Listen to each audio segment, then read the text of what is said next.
It's May 8th, 1945. The streets of Paris are exploding with celebration. World War II in Europe is over.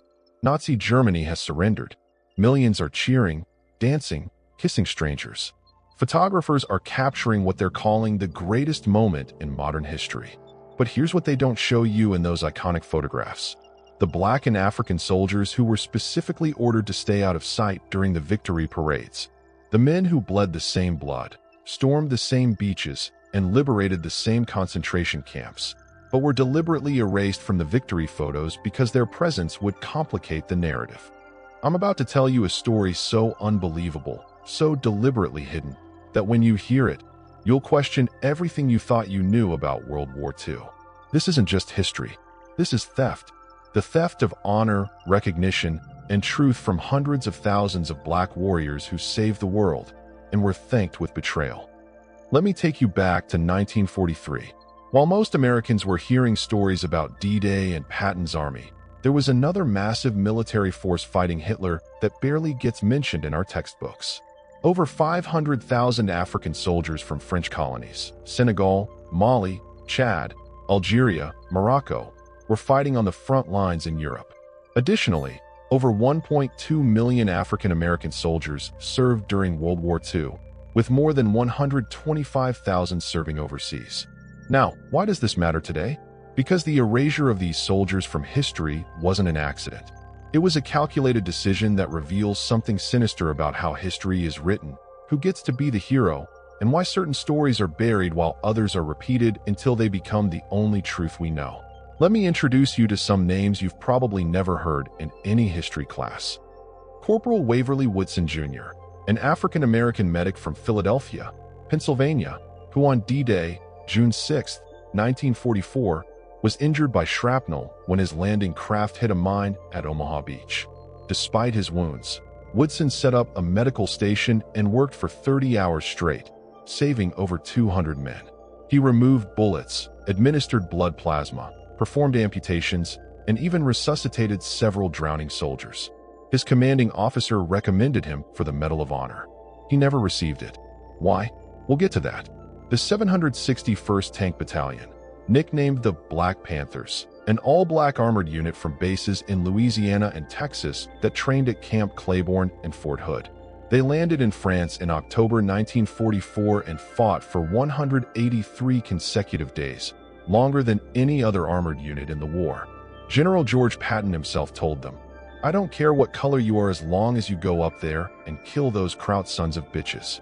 They liberated over 30 towns and were among the first Allied forces to reach the gates of the Dachau concentration camp. Lieutenant Charles Thomas from Detroit, Michigan, who led his platoon through German fire during the Battle of the Bulge, was shot 5 times and still continued directing his men until the objective was secured. He was recommended for the Medal of Honor in 1945. He finally received it in 1997, 52 years later. He had died in 1980, never knowing he'd finally be recognized. And then there's Sergeant Edward A. Carter Jr. from Los Angeles, California, who single-handedly took out a German warehouse position, was wounded 5 times, crawled back to his lines with crucial intelligence, and captured 2 German soldiers along the way. Medal of Honor recommendation? Filed and lost. He received it in 1997, 41 years after his death. But the American soldiers are only part of this story. The French colonial forces, the tirailleurs sénégalais, were some of the fiercest fighters the Nazis ever faced. These men from Senegal, Chad, Burkina Faso, and across French West Africa were the shock troops of the French army. They fought in the brutal Italian campaign. They were instrumental in the liberation of southern France, and they fought hand-to-hand in some of the bloodiest battles of the war. Sergeant Chef Adiba from Guinea was one of these warriors. This man survived 4 years of German captivity, watching his fellow African POWs be executed, starved, and worked to death because the Nazis considered them subhuman. When he was finally freed, instead of going home, he rejoined the fight and pushed all the way to the Rhine River into Germany itself. So why don't we know these names like we know Eisenhower, Patton, or Audie Murphy? That's where this story gets dark. Let's talk about what these soldiers were actually facing, and I'm not just talking about the Nazis. African-American soldiers called it the Double V Campaign. victory abroad over fascism, and victory at home over racism. They were fighting two wars simultaneously. Imagine being James Tillman from Birmingham, Alabama. You volunteer to fight for freedom and democracy. You go through basic training at Fort Benning, Georgia, where you can't eat in the same mess hall as white soldiers. You're given the oldest equipment, the worst assignments. You're told you're not smart enough, not brave enough, not American enough to fight on the front lines. You ship out to England in 1944. British families invite you into their homes because they don't have America's racial hang-ups. British women talk to you, dance with you, treat you like a human being. This makes white American soldiers so angry that U.S. military command issues orders to British pub owners to implement American-style segregation. The British actually refuse in many places. Then you land in France. You fight through hedgerows in Normandy. You watch your brothers die face down in French mud. You liberate French villages, and French families kiss your cheeks and call you a hero. And then you receive letters from home. Letters telling you that in Detroit, Michigan, in June 1943, white mobs attacked black neighborhoods for 3 days, killing 34 people, 25 of them black, because black workers were being hired in war factories. Federal troops had to restore order in an American city while you were overseas fighting for freedom.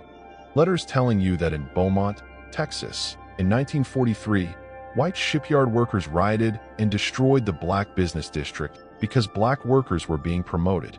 Letters telling you that in Columbia, Tennessee, in 1946, right after the war, white mobs attacked black veterans, men who'd just returned from Europe, because a black Navy veteran had the audacity to defend his mother from being assaulted by a white store clerk.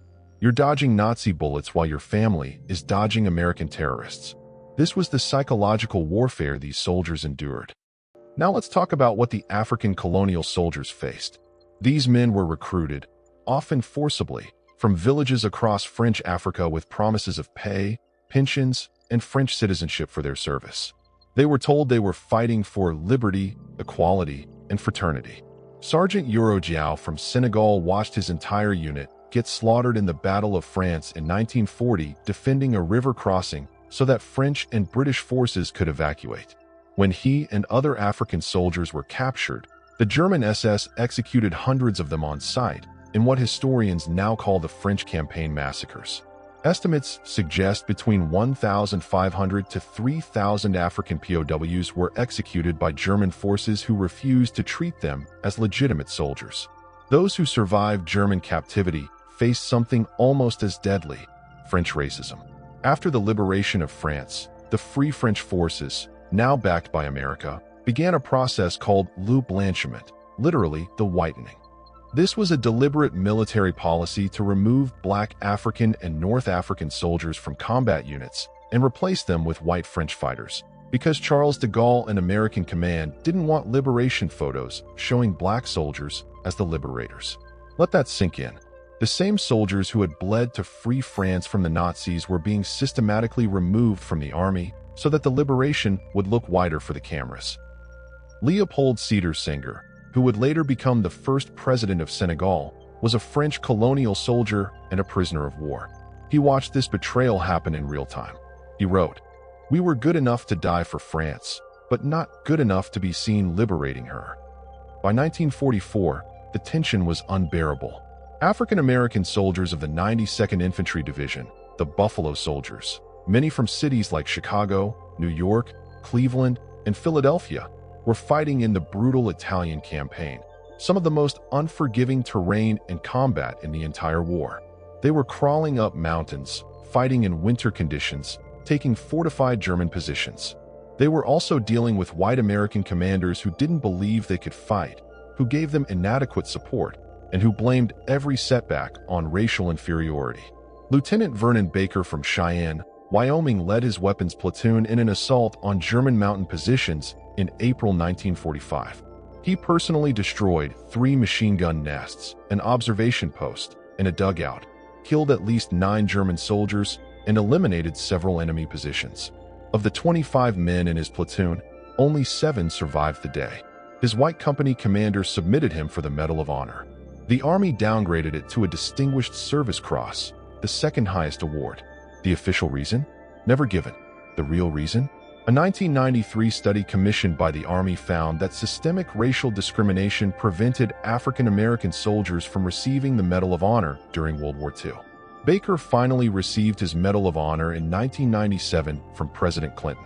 He was 77 years old. He was the only living Black World War II veteran to receive the honor. The other 6 who received it that day? All posthumous. Vernon Baker said in an interview, "I was an angry young man. We were proving ourselves again and again, and it was never enough." May 8, 1945.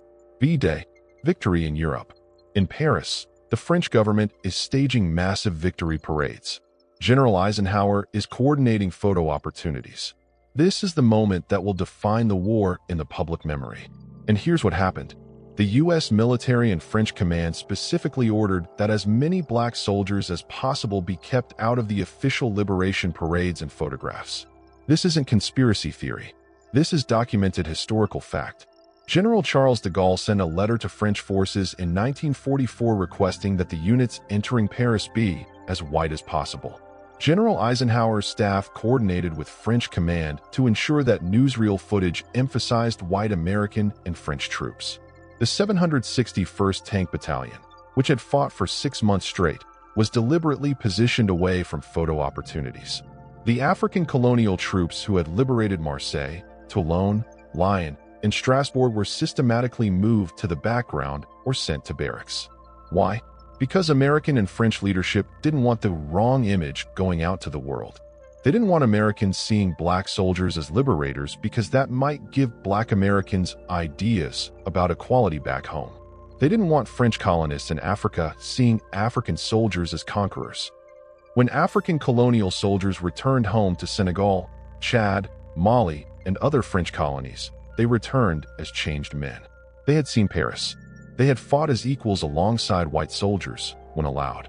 They had been treated with respect by Italian and German civilians who were just grateful to be liberated. And then they came back to colonial rule, second-class citizenship, and broken promises. France had promised them pensions equal to French soldiers. That promise was broken. The French government froze the pensions of colonial soldiers in 1959 at a fraction of what French veterans received. This wasn't corrected until 2010, 65 years later, after most of the soldiers had died in poverty. On December 1, 1944, in Thiaroye, Senegal, African soldiers who had fought for France gathered to protest their unpaid wages and benefits. The French military responded by opening fire on them. Estimates range from 35 to 300 African veterans killed by French forces. The French government covered it up for decades, calling it a mutiny. It wasn't a mutiny. It was a massacre of veterans demanding what they'd been promised. Corporal Daouda Diallo survived the Thiaroye massacre. He lived until 1998. For 54 years, he tried to get the French government to acknowledge what happened. They refused. It wasn't until 2012 that French President François Hollande even called it a bloody repression, and a full investigation still hasn't happened. Meanwhile, back in the United States, African American veterans came home to a country that didn't want to acknowledge what they'd done. The GI Bill, that beautiful piece of legislation that created the American middle class, that gave veterans home loans, college educations, and business startup capital, was systematically denied to Black veterans across the South and in many northern cities. Charles Ferguson, a veteran of the 761st Tank Battalion from Jackson, Mississippi, applied for a GI Bill home loan in 1947. He was denied. The bank told him there were no approved neighborhoods for colored buyers. He worked as a janitor for 40 years in the same school system that wouldn't give him a GI Bill scholarship to attend college. Isaac Woodard, a Black Army sergeant from Georgia, was on a bus traveling home from Camp Gordon, Georgia, in February 1946, still in his uniform, when he was dragged off the bus in Batesburg, South Carolina, by the local police chief, beaten and blinded. His eyes were gouged out with a nightstick. His crime? Asking the bus driver if he had time to use the restroom. The police chief was acquitted by an all-white jury after 30 minutes of deliberation. President Truman was so horrified by the Woodard case that it became one of the catalysts for his eventual desegregation of the military in 1948, but that didn't undo the damage. Waverly Woodson Jr. That medic hero from D-Day who saved 200 men came back to Philadelphia and couldn't get a job as a medical technician because hospitals wouldn't hire black medical staff. He worked for the Army as a lab technician for 30 years in obscurity. In 2015, researchers started a campaign to posthumously award him the Medal of Honor. As of 2024, he still hasn't received it, despite overwhelming documentation of his heroism. Here's something that will absolutely blow your mind.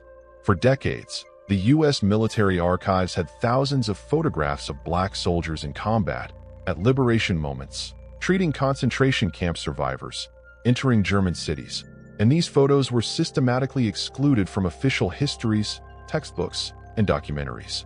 It wasn't until researchers in the 1980s and 90s started digging through archives that these images began to surface. There's a photo of soldiers from the 183rd Engineer Combat Battalion, an all-black unit from various states including Missouri and Kansas, building the bridge across the Rhine River that Patton's army used to enter Germany. That bridge was critical to the Allied advance. These men built it under enemy fire. That photo wasn't published in a major history book until 1998. There's a photo of Private First Class James Strotter from the Bronx, New York, a medic with the 92nd Infantry Division, treating a wounded German soldier with the same care he'd given American. It's a powerful image of humanity in war. That photo was taken in 1945. It wasn't widely published until 2004. Why? Because the narrative had already been set. The story had already been written. And in that story, black soldiers were footnotes, support staff, drivers, and cooks, not the warriors, liberators, and heroes they actually were. Black, African, or otherwise, whose story has never been told. Drop their name in the comments. Let's build a memorial right here, right now, in this community.